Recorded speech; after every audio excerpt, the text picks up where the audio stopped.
ভোটের পর প্রথম সংবাদ সম্মেলনেও কারচুপির অভিযোগ মরিয়া ডোনাল্ড ট্রাম্পের। 4 রাজ্যে ঝুলে আছে যুক্তরাষ্ট্রের ভাগ্য, পাল্টাপাল্টি বিক্ষোভ। দেশে ফিরলেন নিষেধাজ্ঞা মুক্ত সাকিব আল হাসান, বললেন এখন আর মাথায় চাপ নেই। বিমানবন্দরে ভক্ত সমর্থকদের ভিড়। বসানো হলো পদ্মা সেতুর 36তম স্প্যান, দৃশ্যমান প্রায় 5.5 কিলোমিটার। ডিসেম্বরেই পুরো সেতু দাঁড়ানোর আশা।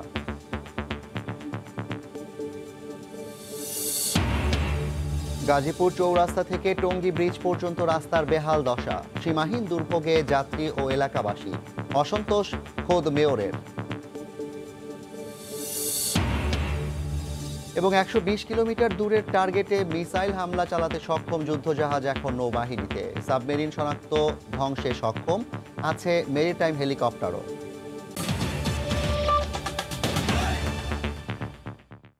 সময় সংবাদের সঙ্গে আছি আমি জাফর সাদিক।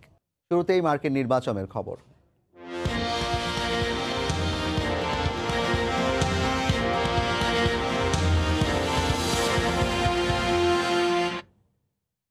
আবারও ভোট কারচুপির অভিযোগ তুললেন হোয়াইট হাউসে টিকে থাকতে মরিয়া ডোনাল্ড ট্রাম্প। নির্বাচনের পর প্রথমবারের মতো সংবাদ সম্মেলনে এসে ট্রাম্প বলেন বৈধ ভোট গণনায় তিনিই নির্বাচিত। তবে যথারীতি নিজের বক্তব্যের সপক্ষে দেখাতে পারেননি কোনো তথ্য প্রমাণ। এদিকে ডেমোক্র্যাট প্রেসিডেন্ট পদপ্রার্থী জো বাইডেন বলেছেন প্রতিটি ভোট গণনার পরই ঘোষিত হবে ফল। চলছে দুই শিবিরের পাল্টাপাল্টি বিক্ষোভও। যুক্তরাষ্ট্রের ডেলাওয়ার অঙ্গরাজ্য থেকে হাসানুজ্জামান সাকির রিপোর্ট। 3রা নভেম্বর মার্কিন নির্বাচনের ভোট গ্রহণের 2 দিন পর স্থানীয় সময় বৃহস্পতিবার সন্ধ্যায় প্রথমবারের মতো জনসম্মুখে প্রেসিডেন্ট ডোনাল্ড ট্রাম্প একের পর এক টুইট বার্তায় ভোট কারচুপি সহ নানা অনিয়মের অভিযোগ তোলার পর এবার সংবাদ সম্মেলনে একই বাক্য চয়ন করলেন তিনি। বলেন বৈধ ভোট গণনা করা হলে তিনি জয়ী হবেন। নানা অনিয়মের অভিযোগ তুললেও এসব বিষয়ে সুনির্দিষ্ট কোনো তথ্য প্রমাণ তুলে ধরতে পারেননি president. If you count the legal votes, I easily win. If you count the illegal votes, they can try to steal the election from us. If you count the votes that came in late, we're looking at them very strongly, but a lot of votes came in late. I've already decisively won many critical states, including massive victories in Florida. এদিকে চূড়ান্ত ফল প্রকাশ না হওয়া পর্যন্ত সমর্থকদের শান্ত থাকার আহ্বান জানিয়েছেন Democrat president প্রার্থী জো বাইডেন। ভোট গণনা শেষ না হওয়া পর্যন্ত নিজেকে বিজয়ী ঘোষণা করবেন না বলেও জানান তিনি। In America, the vote is sacred. It's how people of this nation express their will. And it is the will of the voters, no one, not anything else, that chooses the President of the United States of America. So, each ballot must be counted, and that's what we're going to see going through now. We have no doubt that when the count is finished, Senator Harris and I will be declared the winners. কয়েকটি অঙ্গরাজ্যের চূড়ান্ত ফল প্রকাশে দীর্ঘসূত্রিতা হলেও নির্বাচন কর্মকর্তারা বলছেন দ্রুততা নয়, সঠিকভাবে ভোট গণনার পাশাপাশি একটি স্বচ্ছ ফলাফল উপহার দেয়াকেই প্রাধান্য দেয়া হচ্ছে। এদিকে রিপাবলিকান ও ডেমোক্র্যাটদের পাল্টাপাল্টি বিক্ষোভে যুক্তরাষ্ট্র জুড়ে থমথমে পরিস্থিতি বিরাজ করছে। এর মধ্যেই ভোট গণনায় অনিয়ম সহ নানা অভিযোগে রিপাবলিকান প্রচারণা শিবিরের দায়ের করা একটি মামলা খারিজ করে দিয়েছেন মিশিগানের আদালত। আমার পিছনেই ডেমোক্র্যাট পার্টির নির্বাচনী সদর দপ্তর। সবকিছু যদি ঠিক থাকে, নির্বাচনী ফলাফল এবং ভোট গণনা যেভাবে এগুচ্ছে, তাতে করে এটি বলাই যায় এই অঞ্চলের মানুষটি আগামী কিছুদিনের মধ্যে রাজধানী ওয়াশিংটন ডিসির হোয়াইট হাউসের নতুন অধিকর্তা হয়ে যাচ্ছেন। হাসানুজ্জামান সাকি, সময় সংবাদ, উইলমিংটন, ডেলাওয়ার।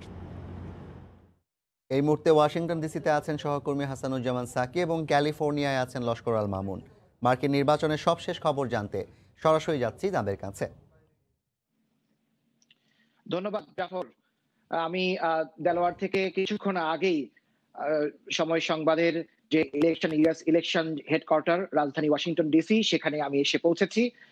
তো এখন এই মুহূর্তে আমাদের প্রতি মুহূর্তের মতোই আমরা এখনো অপেক্ষায় আছি ফলাফলের। আমি যে এলাকাতে আছি সেটি আপনি জানেন যে যুক্তরাষ্ট্র একটি বিশাল বড় দেশ। সেখানকার যে পূর্ব উপকূলীয় অঞ্চল আছে ইস্ট কোস্ট, সেই ইস্ট কোস্টে আমি আছি। আর লস্কর আল মামুন আছেন যুক্তরাষ্ট্রের পশ্চিম উপকূলীয় অঞ্চল ওয়েস্ট কোস্টে। তো সেই ওয়েস্ট কোস্টে 2টি এবং ইস্ট কোস্টে 1টি এবং ইস্ট কোস্টের কাছে একটি অঙ্গরাজ্যে, এই 4টি অঙ্গরাজ্যেই কিন্তু এখন ভোট যুদ্ধ হচ্ছে। আমি এই ইস্ট কোস্ট এবং ইস্ট কোস্টের কাছে যে 2টি অঙ্গরাজ্য সেখানকার খবর দিচ্ছি। পেনসিলভেনিয়ায় কিন্তু অনেকটাই কাছাকাছি চলে এসেছেন বাইডেন, প্রতিদ্বন্দ্বিতায় ফিরে এসেছেন এবং যে অবস্থা চলছে তাতে মনে হচ্ছে যে পেনসিলভেনিয়াতেও তিনি কিন্তু ডোনাল্ড ট্রাম্পকে ছাপিয়ে যাবেন। অন্যদিকে জর্জিয়ায় এখন পার্থক্য দাঁড়িয়ে গেছে মাত্র 1775। যদিও সেখানে এখনো প্রেসিডেন্ট ডোনাল্ড ট্রাম্প এগিয়ে রয়েছেন, কিন্তু যা আমরা জানি যতগুলো ভোট এখনো বাকি রয়েছে তাতে করে এখন এই জর্জিয়া অঙ্গরাজ্যে বাইডেনের বিজয় এখন সময়ের ব্যাপার মাত্র। হয়তো এই যে স্থানীয় সময় রাত এবং বাংলাদেশে যে দিনটি শুরু হয়েছে সেই দিনের বেলাতেই কিন্তু বাংলাদেশ সময়ে কিন্তু জর্জিয়ার কিন্তু ফলাফলটি পেয়ে যেতে পারি আমরা। তো আমরা এখন যাব লস অ্যাঞ্জেলেসে আছেন লস্কর আল মামুন, সেখানে জানবো অ্যারিজোনা এবং নেভাদার পরিস্থিতিটা কি। মামুন, আমাদের সময় সংবাদের দর্শকদেরকে জানাবেন সেখানকার ফলাফলের খবর। ধন্যবাদ ফয়সাল এবং হাসানুজ্জামান সাকি। অ্যারিজোনা অঙ্গরাজ্যের ফলাফলটি নিয়ে ইতিমধ্যেই 2 দফা সংবাদ সম্মেলন করেছেন নির্বাচন কর্মকর্তারা। তারা জানিয়েছেন যে এই ফলাফলটি পেতে আরো বেশি সময় লাগবে, অর্থাৎ যে ভোটগুলো তারা গণনা করছেন সেই গণনায় আরো সময় লাগবে বলে তারা জানিয়েছেন। তবে একটি বিষয়, যে প্রেসিডেন্ট ডোনাল্ড ট্রাম্প যে সংবাদ সম্মেলন করলেন তার পরপরই কিন্তু শহর জুড়ে যে তীব্র মিশ্র প্রতিক্রিয়া সৃষ্টি হয়েছে এবং এই প্রতিক্রিয়ার একটি পর্যায়ে কিন্তু রিপাবলিকান শিবির থেকে বলা হয়েছে যে অ্যারিজোনা অঙ্গরাজ্যের ফলাফলটি ওখান থেকে, অর্থাৎ নির্বাচন কর্মকর্তারা আনুষ্ঠানিকভাবে অথবা স্টেট সেক্রেটারি আনুষ্ঠানিকভাবে ঘোষণা করেননি, কিন্তু তা সত্ত্বেও স্থানীয় গণমাধ্যম ফক্স টেলিভিশন কি করে সেটিকে তারা প্রকাশ করেছে, অর্থাৎ জো বাইডেনের পক্ষে রায় দিয়েছেন এমনটি ঘটনার দ্বারা কিন্তু প্রতিবাদ করেছেন রিপাবলিকান শিবির থেকে। সেটি একটি বড় ঘটনা। প্লাস আরেকটি বিষয় হচ্ছে যে নেভাদা অঙ্গরাজ্যের ফলাফলও কিন্তু একইভাবে বিলম্ব হবে এমন ইঙ্গিত কিন্তু তারা দিয়েছেন, অর্থাৎ এই 2টো রাজ্যের ফলাফল কিন্তু এখন দেরি হচ্ছে। তো এখন কিন্তু আপনার যে কাছের রাজ্য সেখানে আমরা জানি যে আপনি কতক্ষণ আগে জো বাইডেনের যেখানে থাকেন সেই ডেলাওয়্যার অঙ্গরাজ্যে ছিলেন। আপনি যদি একটু সমাজ টেলিভিশনের দর্শকদেরকে জানান যে সেখানকার সর্বশেষ পরিস্থিতি আপনি কি দেখেন। আপনাকে অসংখ্য ধন্যবাদ। তাহলে আমাদের যেটা মনে হচ্ছে যে আমরা ধারণা করেছিলাম যে অ্যারিজোনা এবং নেভাদার ফলাফলটা আমরা আগেই পেয়ে যাব, কিন্তু এখন দেখছি যে পেনসিলভেনিয়া এবং জর্জিয়ার ফলাফলটাই হয়তো আগে চলে আসবে। যাই হোক, আপনি যে প্রশ্নটি করেছিলেন মামুন, আমি জো বাইডেনের বাড়িতে ওখানে ছিলাম এবং তারপরে যে ডেমোক্রেট দলের যে হেডকোয়ার্টার আছে সেখানে আমি গিয়েছিলাম। অনেক সাংবাদিকরা সেখানে জো বাইডেনের যে ফলাফল সম্পর্কিত আজকে যে প্রেস কনফারেন্সটি করেছেন সেটি কভার করেছেন এবং তারপরে বলে দেওয়া হয়েছে একটি পর্যায়ে আজকে রাতের বেলায় আজ কোনো পরিস্থিতিতে হয়তো এমনকি জর্জিয়া অঙ্গরাজ্যে যদি বিজয়েও আসে তাহলেও হয়তো আর তিনি আজকে গণমাধ্যমের সামনে হাজির হবেন না। সেইভাবে সমস্ত গণমাধ্যমের লোকজন হেডকোয়ার্টার ছেড়ে দিয়েছেন। আমিও জো বাইডেনের হেডকোয়ার্টার ছেড়ে সময় সংবাদের যে হেডকোয়ার্টার মার্কিন যুক্তরাষ্ট্রের নির্বাচন নিয়ে যে হেডকোয়ার্টার ওয়াশিংটন ডিসিতে সেখানে ফিরে এসেছি। তো আপনি আমাদেরকে একটু সংক্ষেপে বলবেন যে এই যে ডোনাল্ড ট্রাম্পের বক্তব্য, এই বক্তব্যের পরে কি আদালতে গড়ানোর কতটুকু সম্ভাবনা আপনি দেখছেন? আদালতেই বা কি ডিসিশন নিতে পারে এই ফলাফলের ব্যাপারে? সংবাদে আবার আপনাদের কাছ থেকে জানবো। আমরা এখন এই মুহূর্তে আমরা পরের সংবাদে চলে যাচ্ছি। আমরা আবার পরের যে বুলেটিন আছে সেই বুলেটিনে আপনাদের সাথে কথা বলবো। আমরা শুনছিলাম ওয়াশিংটন ডিসি থেকে হাসানুজ্জামান সাকি এবং এর আগে ক্যালিফোর্নিয়ায় লস্কর আল মামুন জানাচ্ছিলেন মার্কিন নির্বাচনের সব শেষ খবর। নিষেধাজ্ঞা কাটিয়ে দেশে ফিরে এলেন বিশ্বসেরা সাকিব আল হাসান, বললেন এখন মাথায় আর কোনো চাপ নেই। এবারের ফেরা একেবারেই আলাদা জানিয়ে তিনি বলেন ওয়েস্ট ইন্ডিজ সিরিজের আগে বঙ্গবন্ধু কর্পোরেট লিগ হবে প্রস্তুতির আদর্শ মঞ্চ। এই আসরে এই আন্তর্জাতিক সিরিজের জন্য পুরোপুরি ফিট হয়ে উঠবেন। মার্কিন মুলুক কিংবা বিদেশ থেকে এর আগেও বহুবারই ফিরেছিলেন সাকিব, তবে এবারের মাথা উঁচু করে ফেরাটা যে একেবারেই ব্যতিক্রম। সাকিব ফিরলেন সাপ মোচন করে। দীর্ঘ 1 বছরের বেশি সময় পরে আবারও গণমাধ্যমের মুখোমুখি টাইগার ক্রিকেটের এই পোস্টার বয়। ডবল মাস্কের আড়ালে তার স্মিত হাসিটা দেখা না গেলেও গোপন করলেন না স্বস্তির খবর। অবশ্যই এবার যখন আসছি দেশে তখন একটা রিলিফ নিয়ে আসছি। এর আগে যখন এসেছি তখন তো আর ওরকম রিলিফ ছিলাম না, বাট এখন সেই জায়গা থেকে অনেক রিলিফ। চেষ্টা তো থাকবে প্রতিদিন যেন নিজেকে আরও বেশি উন্নতি করতে পারি নিজের জায়গা থেকে, এবং নিজের বেস্ট পারফরমেন্সটাকে প্রতিনিয়ত যেন আরও ছাড়িয়ে যেতে পারি। করোনাকালে ফিটনেসে মরচে ধরেছে অনেকেরই, তবে ব্যতিক্রম সাকিবকে প্রশংসার বাণে ভাসিয়েছেন তার কোচেরা। সাকিবের কাছে জানতে চাওয়া তার ফিটনেসের সবশেষ অবস্থা। অবশ্যই যে অবস্থাতে ছিলাম ওই অবস্থাতে নাই। তারপরে মাঝখানে আসলে যখন ট্রেনিং করছিলাম তখন আবার ভালো একটা অবস্থানে চলে এসেছিলাম। এই 1 মাস যদি গ্যাপ না যেত হয়তো বেশ ভালো একটা অবস্থায় থাকতাম। যেহেতু 1 মাসের বড় একটা গ্যাপ গেল, স্বাভাবিকভাবে আবার বেশ খানিকটা পিছিয়ে গিয়েছি। সো আমার আবার সময় লাগবে হয়তো। এই টুর্নামেন্ট পুরোটা শেষ হতে হতে আমার ধারণা আমি আমার পুরো ফিটনেস ফিরে পাবো। আগামী বছরের ব্যস্ত শিডিউলের প্রস্তুতিটাও সারতে চান বঙ্গবন্ধু টি-20 টুর্নামেন্টে। আবারও জানালেন দিতে চান সমর্থকদের আস্থার প্রতিদান। এখন যেটা আমার দায়িত্ব হচ্ছে সবার এই ভালোবাসার যে দোয়া, যে সাপোর্ট করেছে তার প্রতিদান দেওয়া। সব খেলাই প্রতিটা প্লেয়ারের জন্য ইম্পর্টেন্ট। আমার প্রস্তুতির জন্য অনেক ভালো হবে যদি পুরোটা টুর্নামেন্ট খেলতে পারি ভালোভাবে। যেহেতু সামনে ওয়েস্ট ইন্ডিজের আসার কথা আছে, তো সেই দিক থেকে প্রস্তুতি হিসাবে নিতে গেলে এই টুর্নামেন্টই একমাত্র জায়গা আছে যেখানে সব প্লেয়ারই ইনফ্যাক্ট প্রস্তুতিটা নিতে পারবে। সব ঠিক থাকলে 9 নভেম্বর মিরপুরে নিজের ফিটনেসের প্রমাণ দেবেন এই বিশ্বসেরা। দীর্ঘ 1 বছরের প্রতীক্ষার পরিসমাপ্তি। দেশে ফিরলেন দেশের ক্রিকেট ক্যানভাসের সবচাইতে বড় শিল্পী। ট্রলবদ্ধ প্রতিজ্ঞা আর তীব্র জেদ অন্য সবার চেয়ে ব্যতিক্রম করেছে সুপার সাকিবকে। তাই তো দ্বিতীয় প্রত্যাবর্তনে সাকিবের জন্য রইল একরাশ শুভকামনা। হযরত শাহজালাল আন্তর্জাতিক বিমানবন্দর থেকে মাহবুব রিমন, সময় সংবাদ, ঢাকা। পদ্মা সেতু 36তম স্প্যান বসানোর বিষয়ে আমাদেরকে জানাতে পদ্মা সেতুর মাওয়া প্রান্ত থেকে যুক্ত হচ্ছেন রিপোর্টার এহসান জুয়েল। সরাসরি যাচ্ছি তার কাছে। জুয়েল। জাফর, সকাল 8টায় শুরু করে সকাল 9টা 42 অর্থাৎ 2.25 ঘন্টার ব্যবধানে এখানে কিন্তু পদ্মা সেতুতে বসে দেওয়া সম্ভব হলো 36তম স্প্যান। যে স্প্যানটি বসানোর জন্য গতকালই মাওয়ার কুমার বগিয়ার থেকে স্প্যান নিয়ে ক্রেনটি রওনা হয়েছিল, সেটি গতকাল এক দফা চেষ্টার পরে বসানো যায়নি বলে এটি সব প্রস্তুতি সেরে রাখা হয়েছিল। তাই আজ খুব সকাল খুব অল্প সময়ের ব্যবধানে এটি বসে দেওয়া গেছে। অর্থাৎ যেখানে পুরো দিন লেগে যায় স্প্যান বসাতে, সেখানে আজকে মাত্র 2.25 ঘন্টায় এটি বসানো গেল, কারণ গতকালই সব প্রস্তুতি সেরে রাখা হয়েছিল। সাধারণত একটি স্প্যান বসানোর জন্য ক্রেনটি পিলারের কাছে নিয়ে আসার জন্য নদীর তলদেশে কিছুটা ড্রেজিং করে নিতে হয়। যেহেতু এখন শুকনো মৌসুম চলছে, নদীতে কিছুটা নাব্য সংকট আছে, সেই ড্রেজিংয়ের কাজটি গতকালই সেরে নেওয়া হয়েছে। এরপরে ক্রেনটি পিলারের কাছে নিয়ে আসার পরে 2 পারে এটি 6টি মোটা কেবল দিয়ে নোঙর করতে হয়, সেই কাজটিও গতকালই সেরে রাখা হয়েছিল। অর্থাৎ সব ধরনের প্রস্তুতি গতকাল সেরে রাখা হয়েছিল। সারা রাত ধরে এই স্প্যানটি ক্রেন সহ এখানে পিলারের কাছে অপেক্ষা করেছে।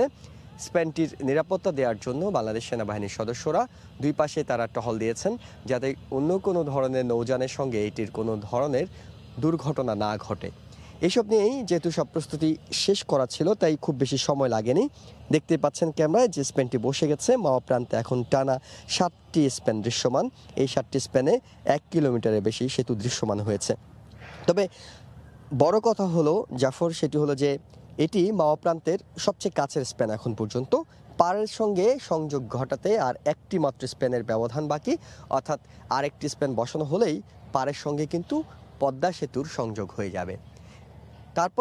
এরপরে যে স্প্যানগুলো বসানোর পরিকল্পনা আছে সেগুলো হলো যে 37তম স্প্যানটি কিন্তু মাঝ নদীতে বসানো হবে, আর 38তম স্প্যানটি বসানো হবে পাড়ের সঙ্গে, এই মাওয়া প্রান্তের সঙ্গে, অর্থাৎ যে স্প্যানটি আজকে বসেছে সেটির সঙ্গে পাড়ের সংযোগ ঘটানো স্প্যানটি হবে 38তম। 37তম স্প্যানটি মাঝ নদীতে, সেখানে আরও 3টি স্প্যান বসানোর পরিকল্পনা আছে চলতি মাসে, অর্থাৎ এই মাসেই 4টি স্প্যান বসানোর পরিকল্পনা নেওয়া হয়েছে। সেই হিসাবে প্রথম সপ্তাহে একটি স্প্যান বসানো সম্ভব হলো, বাকি স্প্যানগুলো এরকম 5 দিন 7 দিনের ব্যবধানে বসানো হবে। এরপর যে 2টি স্প্যান বাকি থাকবে সেগুলো ডিসেম্বর মাসে বসে দেওয়ার পরিকল্পনা। সব কিছু মিলে পুরো পদ্মা সেতুর যে 41টি স্প্যান সেগুলো ডিসেম্বরের 10 তারিখের মধ্যে বসে দেওয়ার জন্য এখন পর্যন্ত পরিকল্পনা ঠিক করা আছে। তারই একটি পদক্ষেপ হিসেবে আজকে প্রথম স্প্যানটি বসানো হলো মাসের। এইভাবে ধীরে ধীরে আসলে পদ্মা সেতুর কাজটি এগিয়ে যাচ্ছে। জাফর, এখন পর্যন্ত এই ছিল আমার কাছে সবশেষ খবর। এহসান জুয়েল আছেন মাওয়া প্রান্তে পদ্মা সেতু, সেখান থেকে তিনি জানাচ্ছিলেন যে পদ্মা সেতুতে বসানো 36তম স্প্যানের খবর। স্বাস্থ্য অধিদপ্তরের হিসেবে করোনায় আক্রান্ত হয়ে দেশে গতকাল দুপুর পর্যন্ত 17 জন মারা গেছেন। নতুন শনাক্ত হয়েছেন 1842 জন। এ নিয়ে দেশে মোট শনাক্তের সংখ্যা 4,16,006 জন।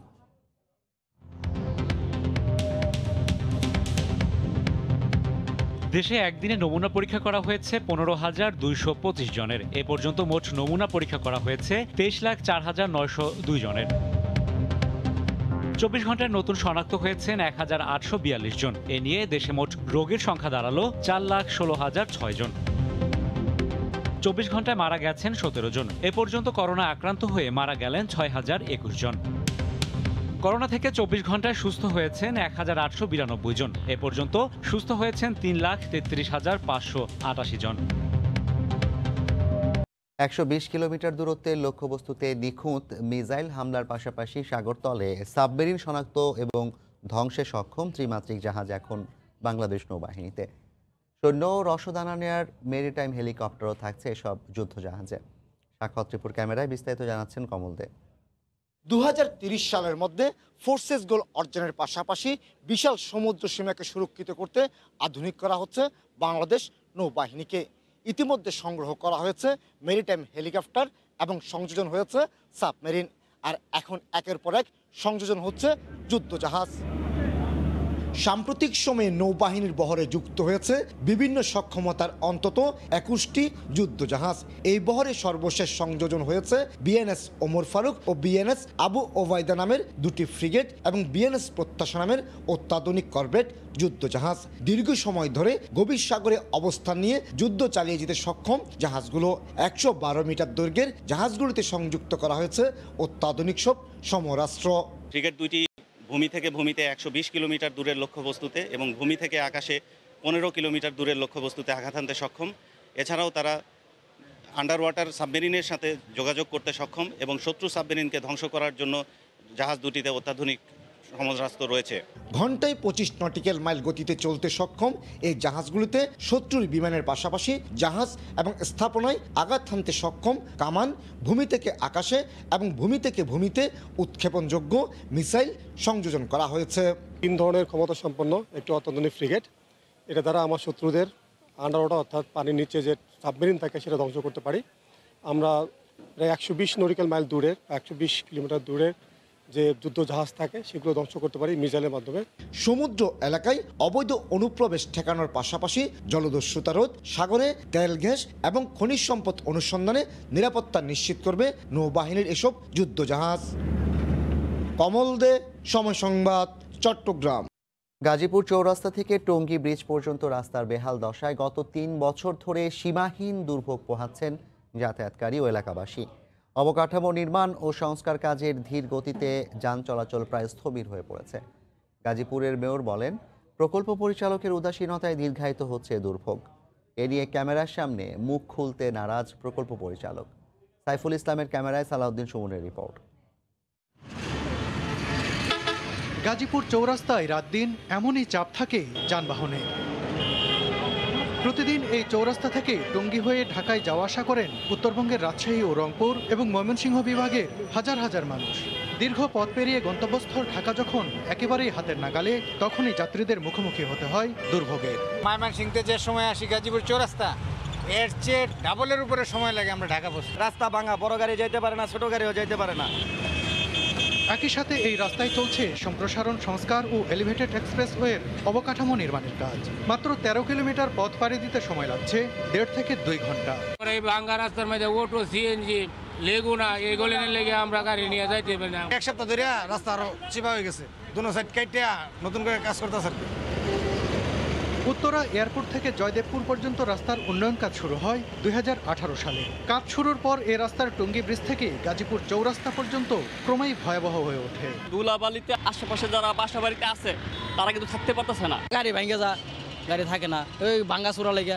এই রাস্তার বেহাল দশায় অসন্তুষ্ট গাজীপুরের সিটি মেয়র নিজেও।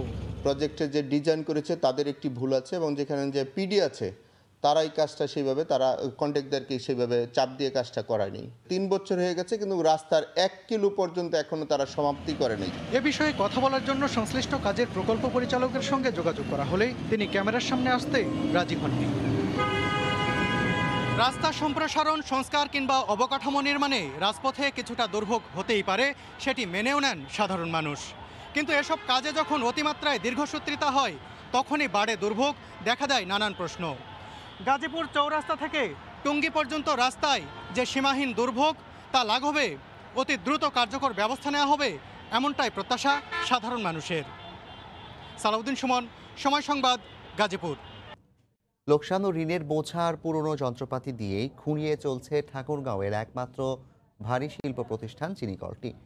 শ্রমিকদের বকেয়া বেতন, পড়ে থাকা চিনি আর চলতি মৌসুমে মারাইয়ের আখ নিয়েও রয়েছে দুশ্চিন্তা। ঠাকুরগাঁও থেকে জিয়াউর রহমান বকুলের পাঠানো তথ্য ছবি নিয়ে রিপোর্ট। উত্তরের জেলা ঠাকুরগাঁয়ের একমাত্র ভারী শিল্প সুগার মিল। চলতি মৌসুমে আখ মারাই কার্যক্রম সফল করতে পুরাতন যন্ত্রপাতি মেরামতে ব্যস্ত সময় পার করলেও 5 মাস ধরে 6 শতাধিক শ্রমিকের বেতন বকেয়া থাকায় কাজেও রয়েছে তাদের অনীহা।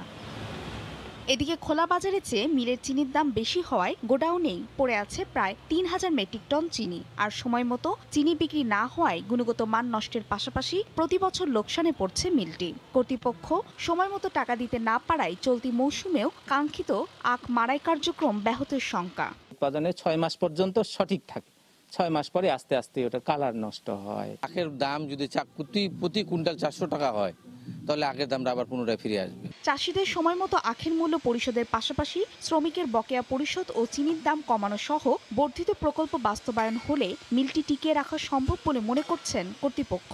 আমরা এই সময় মতো টাকা কিংবা উপকরণগুলো যদি সরবরাহ করতে না পারি, ওই চাষিরাও তাদের পারিবারিক বিভিন্ন ব্যয় নির্বাহ করার জন্য তারাও সমস্যায় পড়ে। এখন সরকার যদি মন্ত্রণালয় থেকে একটা চিনি রেটটা কমাইলে চিনি বিক্রি হবে, আমাদের চিনি বিক্রি হইলে আমরা বেতন দিতে পারবো, আমাদের এই যে বিভিন্ন খরচ দিয়ে আমরা বহন করতে পারবো। 1998 থেকে 59 মৌসুমে মিলটি চালুর পর এ পর্যন্ত লোকসান হয়েছে 620 কোটি টাকা আর ঋণগ্রস্ত 271 কোটি টাকা। সময় সংবাদ, ঠাকুরগাঁও। সাকিবের ফেরায় উচ্ছ্বসিত তার ভক্ত সমর্থকরা। করোনা পরিস্থিতিতে অভ্যর্থনা অনুষ্ঠান অনেকটাই গুটিয়ে এনেছিলেন তারা। তবুও মাঝরাতে বিমানবন্দরে ছুটে যান বেশ কিছু সাকিব ভক্ত। ফুলেল শুভেচ্ছায় বরণ করেন বিশ্বসেরা অলরাউন্ডারকে। মধ্যরাতের নীরবতা ভেঙে বিমানবন্দরে গণমাধ্যম কর্মী আর সমর্থকদের ভিড়। কারণ একটাই, ফিরছেন সাকিব আল হাসান। রাত তখন প্রায় 2টা। একটু একটু করে ভিড় বাড়তে থাকে শাহজালাল আন্তর্জাতিক বিমানবন্দরের ভিআইপি লাউঞ্জে। বাংলার ক্রিকেটের পোস্টার বয় সাকিবকে অভ্যর্থনা জানাতে অপেক্ষার প্রহর গুনছেন সমর্থকরা। নিষেধাজ্ঞার অমানিসে কাটিয়ে নিজ মাতৃভূমে ফিরছেন প্রিয় ক্রিকেটার। এই স্মরণীয় প্রত্যাবর্তনকে রাঙিয়ে তুলতে সমর্থকদের পরিকল্পনা আরও বিস্তর ছিল বটে। তবে করোনা পরিস্থিতি বিবেচনায় হাজির হয়েছিলেন অল্প সংখ্যক সমর্থক। চাওয়া একটাই, সাকিব মাঠে ফিরবেন স্বমহিমায়। সাকিব ভাইয়ের এই পেরাটা আমাদের কাছে ওই রকম ঈদের মতোই, আজকে যেন ঈদের চাঁদ আমরা পাচ্ছি অনেকদিন, 1 বছর অপেক্ষার পর যেরকম আমরা ঈদের চাঁদে আনন্দে অভিভূত হই, ওই রকম আমরা এখন আনন্দ অভিভূত। এখন আমি মনে করি যে সাকিব আল হাসানের ক্ষেত্রে নিষেধাজ্ঞার আগে যেরকম ছিল তার চেয়ে আরো বেশি ফিট হয়ে ফিরবে।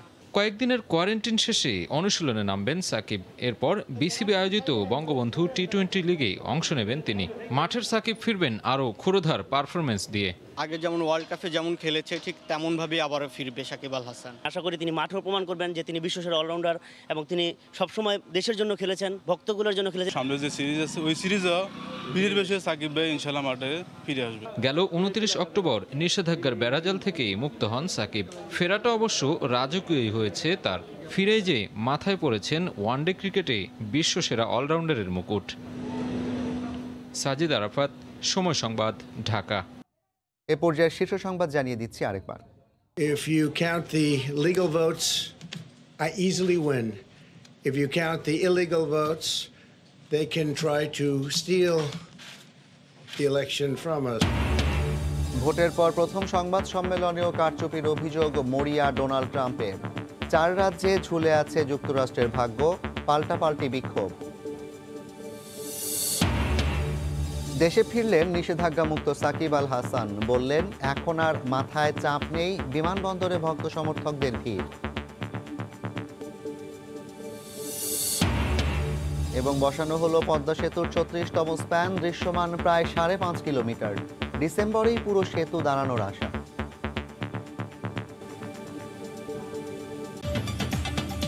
এই ছিল এখনকার মতো, সঙ্গে থাকুন সময়।